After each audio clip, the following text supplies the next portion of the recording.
il faut des outils de régulation à nos Mais il faut frontières. aussi de la mondialisation. On l'a vu à l'occasion de cette crise sanitaire.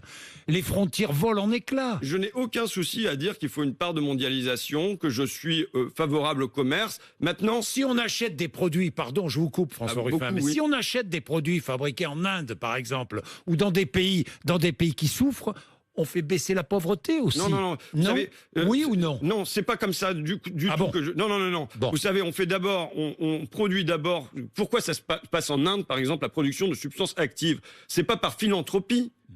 Que mais ça, l'industrie du médicament décide de pas délocaliser là-bas, et y compris Oui. les lobbyistes du médicament le disent. Oui. Pourquoi? Parce que c'est un mode de contournement des normes environnementales qui existent en Europe. Et c'est un mode de contournement des progrès sociaux qui ont été acquis en Europe. Donc nous ne devons pas laisser faire ça. Nous devons en effet avoir une part de l'industrie, pourquoi pas, qui se produit là-bas, mais aussi une grosse part qui continue à se produire sur notre territoire. Vous savez, c'est pas nouveau. Keynes y disait déjà, tout ce qui peut être produit à l'échelle nationale doit l'être. C'est tout. Bien, plan de soutien à l'automobile, indispensable.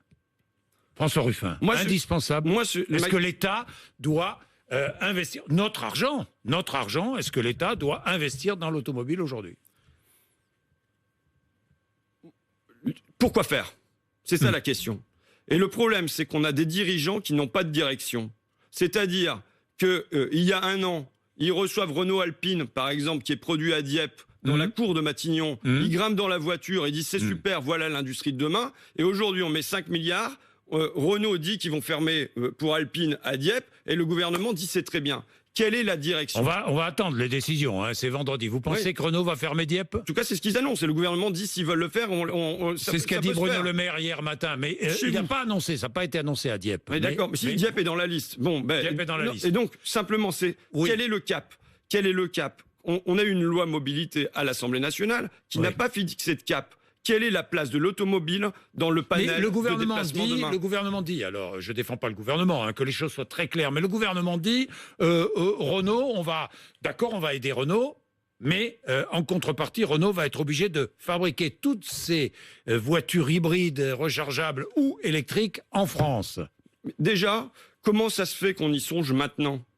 Où est l'État stratège pour que, depuis des décennies qu'on sait qu'il y a un problème avec l'industrie automobile, ça soit maintenant qu'on est dans le mur, qu'on se réveille. Ensuite, là aujourd'hui, il y a une réunion de Macron, et moi je ne suis pas d'accord pour que Macron se réunisse avec les capitaines d'industrie de l'automobile, et tout seul. Et qu'un autre jour, il va aller rencontrer Greenpeace, il va rencontrer la Fondation Nicolas Hulot, il va rencontrer la France Nature Environnement. C'est pas possible de fonctionner comme ça. Il faut mettre tout le monde autour de la table pour savoir demain quelle mobilité on veut dans le pays, quelle place pour les trains, quelle place pour les modes doux, quelle place pour l'automobile dans demain. Et donc, ça peut pas être une gestion au cas par cas. Enfin, vous dites ça. Moi, j'ai adressé sur le fait que la condition, ça va être que ça soit produit en France. J'ai adressé, il y a maintenant plus de 6 mois, en novembre 2019, une question au gouvernement auquel il ne m'a toujours pas répondu. Sur Valeo. Puisque Macron seront sur un site Valeo aujourd'hui. Oui. Hein,